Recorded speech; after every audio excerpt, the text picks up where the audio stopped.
Missing someone.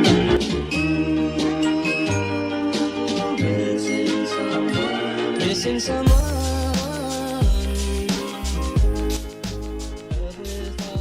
Alrighty, hey guys, we look like we are going live.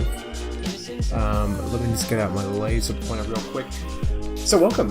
Today we're going to be discussing turning your passions into products, which is a really awesome topic if you are struggling on where to start with this whole process. And if you're not quite sure what kind of business you want to build, this is going to really start to dispel some of the myths and start making it a little bit clearer on where to start as well. So our learning outcomes for today, we're going to be doing an introduction to niching. We're also going to be doing, also going to cover what a niche actually is and how you know if it's profitable. We're also going to be discussing finding your marketable skills, as well as, that will also cover what you're good at and what you can actually sell. We're also going to be covering types of products in that point number 3 there. That's also going to be covering physical products versus information products. And number 4, nice short and sweet little anecdotal experience here. Why you don't need more experience than everyone else. So it's going to be covering the story of Frank William Abagnale, if only briefly. So just to set the scene here, I want to cover a few things. So number 1, we're going to be asking the question, why do so many information businesses fail? It's really down to 2 things at this point. 3 things rather. Number 1, they don't recognize their niche. They don't understand what their niche is. They don't know who they're talking to. They don't know what they're looking at. They don't know what their products are supposed to be and what problem they're trying to solve. They just do not understand what their niche is and why they are trying to serve a particular group of people. Also, they don't understand their chosen market. This is sort of quite linked to the first option right here, but really having a concentrated audience that you're able to understand exactly what they're thinking at all times is the most important thing. And if you don't understand your chosen market, it's very difficult to try and actually market something to them because you don't know what they're going to respond to. And number 3, they lose interest in their niche. This often happens when people don't know what their niche is or what they're looking for, or they're trying to choose something that they're not passionate about but they feel has high profit. I'll tell you 9 times out of 10, if you're looking to make profit in the long run, it's always best to stick with something that you know, even if you think that it's going to be giving you less of a payday. At the end of the day, it's how long you're in the game, not how much money you can make in the shortest amount of time. So moving on, niching really should be your first step. 9 out of 10 times, the reason these businesses fail is because the people they are confronted with the hard work first. And it doesn't have to be that way if it's something that you enjoy. But it is hard to keep slogging away when you don't have any results. That's why it's pertinent to build a reliable mathematical formula with real-time data, which we're going to be covering in part 4. I think we're in part 2 at the moment, so make sure you stick around for those. It's still going to be in our free sections here. Moving on, we are going to be introducing you now to niching. So first, we need to really paint a picture on what a niche actually is. So I'm sure you've heard the TED Talks or seen these float around on Facebook, or even heard people on the street talk about finding your tribe. It is a very trendy self-help mantra today, but it's really, whether it's a cliche or not, it's true. Finding your tribe, for example, think about Facebook groups for local communities, a particular model of car, hobbies or interests, or help groups for any given topic. These are tribes. These are niches. These usually have a monthly search volume of 5,000 to 10,000 searches a month on Google. If you don't know how you can find that, I'll be showing something in the expert resources. It's a little plugin called Keywords Everywhere. I'll actually be explaining that a little bit more in depth later on in the presentation.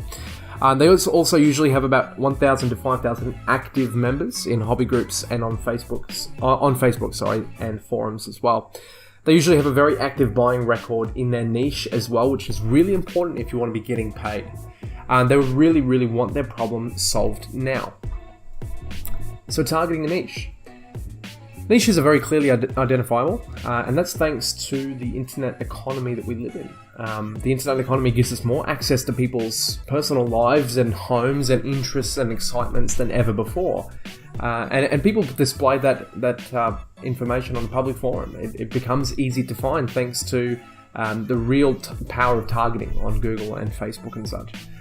Just a quick scroll through a Facebook group or forum can reveal the biggest problem or struggle that still needs to be solved for these groups. And what I mean by this is, let's say you join a Facebook group in your chosen niche. What's really important to understand is if you start seeing a lot of people asking the same questions, it means they have a problem that isn't being met. And while they may still get answers from other members in the group, it's really important to understand that you can put a product in front of them essentially to solve their problem, and everyone comes out with a win-win in the end. You get paid, and the person who is looking to solve their problem solves the problem. So that's where you come in. So how do you know if it's profitable? And that's a really important place to start. You have 3 solutions. I'm going to be sharing these in the extra resources down below. The first one is visiting clickbank.com for gravity searches. What do I mean by this? Well, ClickBank is a vendor or a marketplace that promotes other people's products. You can promote, essentially what it's going to be doing is linking vendors, people selling products, to affiliate marketers, people who are going to be selling the products for them, commission-based salesmen. ClickBank has what's called a gravity search. Gravity actually records, because ClickBank uses their own integrated payment system, they can actually see what products are selling the most and what products are selling the least, and they give them a gravity score. The higher the gravity score, the more the product is selling. So if you've already got a product in mind and you're able to find it on the ClickBank marketplace, you can actually see what's currently selling and what problems are being the most actively solved. Like I mentioned before, you can also add the Keywords Everywhere tool to your browser. You can do that for Chrome and for Firefox. And lastly, you can visit Facebook Analytics as well. That's a free service offered by Facebook. Basically, it's their way of funneling people into their ads marketplace. That's why they offer it for free. You can build dummy audiences to see how much engagement you can possibly get and start seeing how people respond to different things as well. One important thing to remember is that your niche should always have a healthy purchase and search history and an identifiable demographic. Understanding who your audience is and how to speak to them is really one of the most important parts of this process, because if you're not speaking to your audience directly, they're not going to trust you and they're not going to be willing to buy. Moving on, we're going to be talking about marketable skills now. That starts with asking the question, what are you good at? And that really comes down to 3 things. What would you consider is your main profession? What would you consider is your main hobby?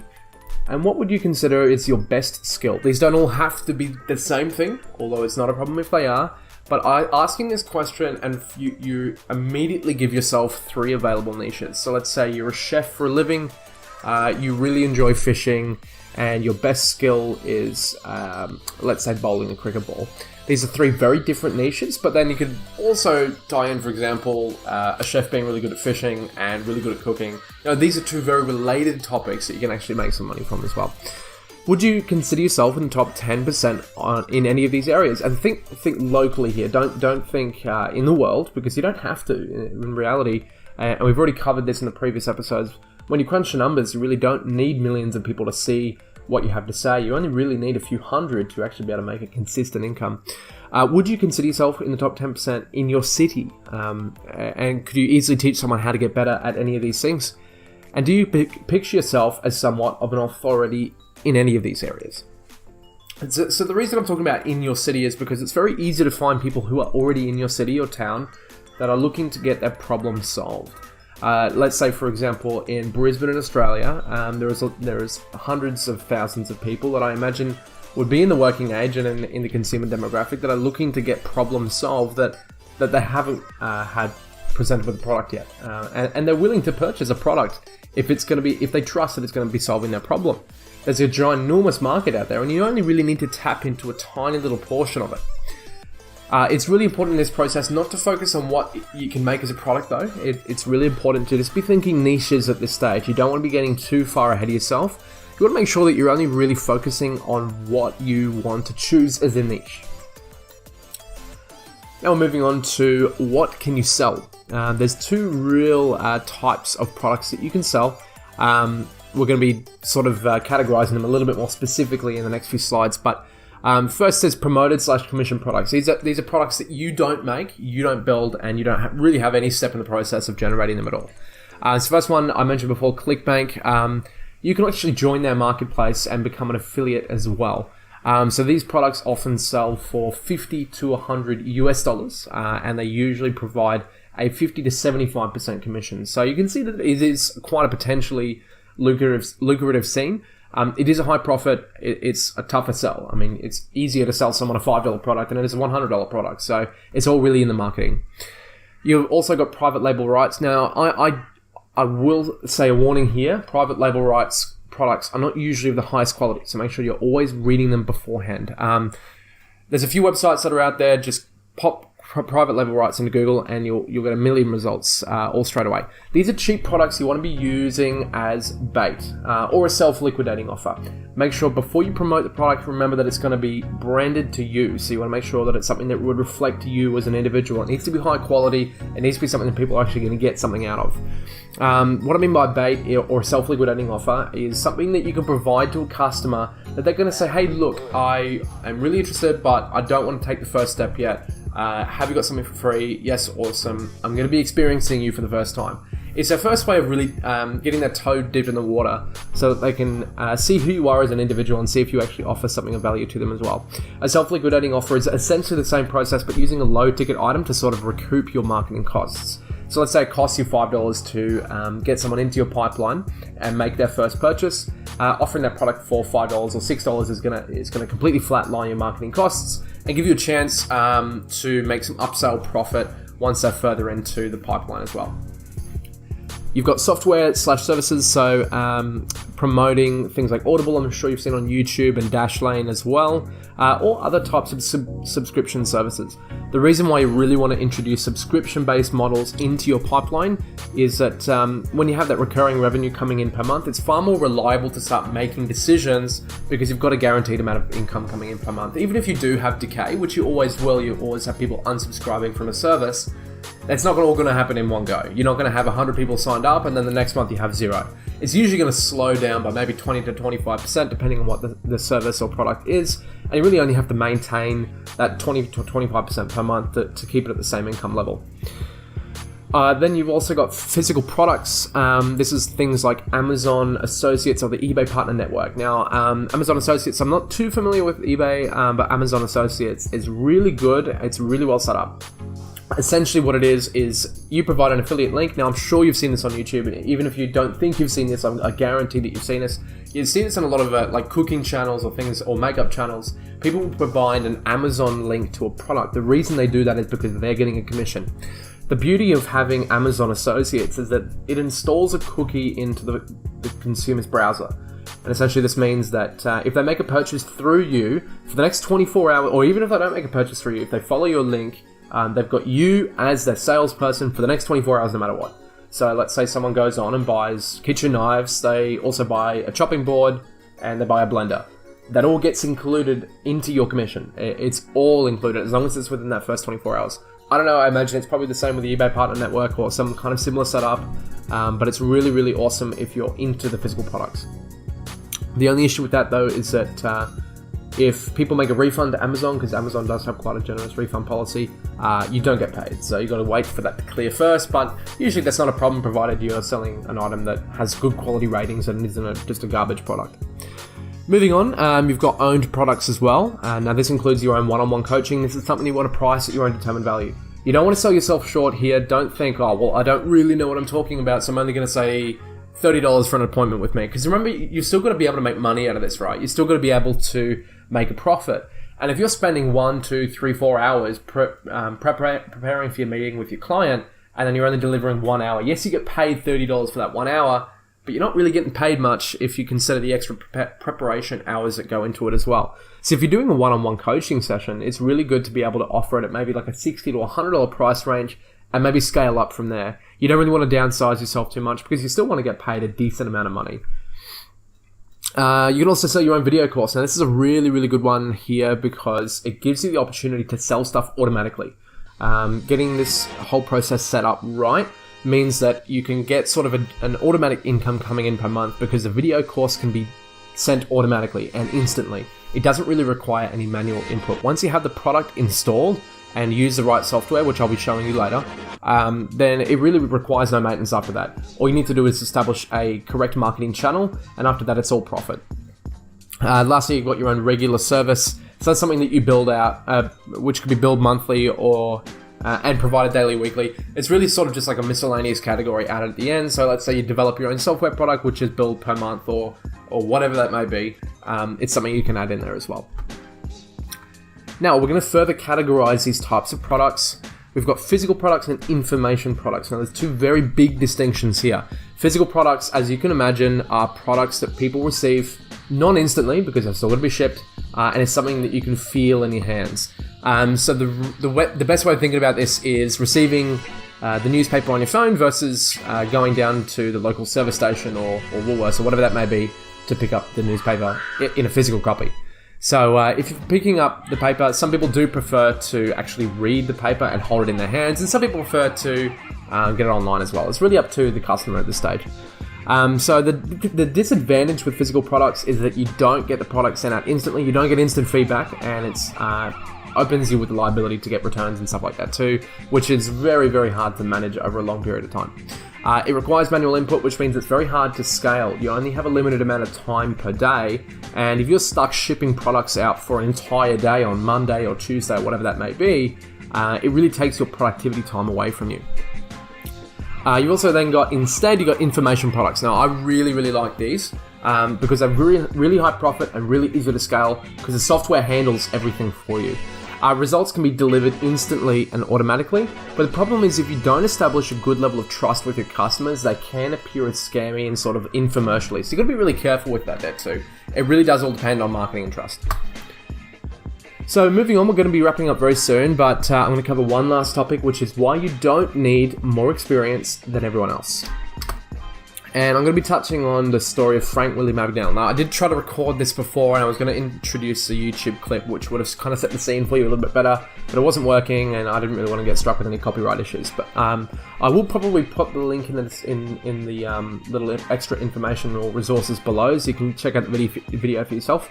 But if you've watched the movie Catch Me If You Can with Tom Hanks and Leonardo DiCaprio, you'd be familiar with the scene already. So Frank William Abagnale was the most successful con man in history. He actually works for the FBI now, but he was the most successful con man in history. He successfully impersonated and worked as an airline pilot, a physician, an attorney, but most importantly and most pivotally, a teaching assistant. When he was asked how he taught a class of 78 students a sociology course that he was studying at the time, he simply responded, "It wasn't hard, I just read a chapter ahead." So the real point to take away from that is this. While you ascend your own learning, you leave behind a trail of breadcrumbs behind you. What I mean by that is if you're already at a stage where you're, a little bit further ahead of where your customers might be, you can show them how to get to where you are right now. And while you're teaching people things, you're learning new strategies, you're understanding new things, you're starting to innovate a little bit, you reach a new level. You read the next chapter. And then once you get to that point, you start to document everything that you've done and provide that as the next level of service to your customers. You don't have to teach someone how to become a millionaire in 5 days because that's only something that the best of the best can do. But you can teach someone how to make $20,000 in a year while you ascend your own learning as well. Just to throw in my own little caveat there. So what are you better at? I guess we're going to finish with what are you better at that you already teach someone else? So have you ever coached a sport for your school? Have you ever taught someone how to make scrambled eggs? Have you ever walked someone through how to clean their own room? I'm thinking of right now Marie Kondo from Tidying Up, I think is the show on Netflix. Or have you ever recommended a product to somebody? These are all things that are just going to get you in the mindset of teaching and providing value to other people. You don't necessarily have to be the best in the world, but the idea is making sure that you can teach someone how to become a little bit better and get a little bit further than where they are right now. So unfortunately, that is all for today and for this episode. I know this kind of dragged out a little bit. I think we're at almost a 20-minute mark here. So I'm just going to cover up on what we're going to be talking about in the next lesson. So in lesson 2 of part 2, we will be covering something very exciting. I'm going to be showing you how to reverse engineer actually selling products. Things that are already on the market, things that are already getting sold. There's a few little websites that I can show you that will basically break down how an entire product is going to be sold from start to finish. How they get their traffic, where it's coming from, how many sales they're making, what their website's built with, everything. So it's going to give you a really good idea of how these websites work and how you can do something similar there as well. So you'll get an insight into what the current top sellers are making millions and how you can model what's working. And that's a really important message to drive home. And I'm going to be covering this a little bit more in the next episode, but I really want you to understand that next episode is going to be covering modeling the market leaders. The people who are currently at the top and making the most money are there for a reason. They're not there because you can do something better. They're there because they're doing the best possible thing at the moment. It's the way the market works. If they're doing something that is putting them at the top of the market, it means they're doing the best possible strategy that possibly exists right now. Yes, it is possible to innovate, but not with a totally brand new strategy. It's best to not try and reinvent the wheel and just model what's already working. And we're also going to be building a live sample strategy together. I'll be showing you exactly how to do that. I'll be showing you how these people do it. And I'll probably throw in just something in the extra resources as well. It's going to give you a nice little sort of understanding of how you can start building something like that for yourself too. So that's everything for today. Thank you for tuning in. Thanks for hanging out. I've got the next episode coming up very soon, so make sure you stay around for that. I'm going to be recording it basically right now, so you'll get a very good insight into something very powerful. So stay tuned. Coming soon. Thank you very much. See you next time.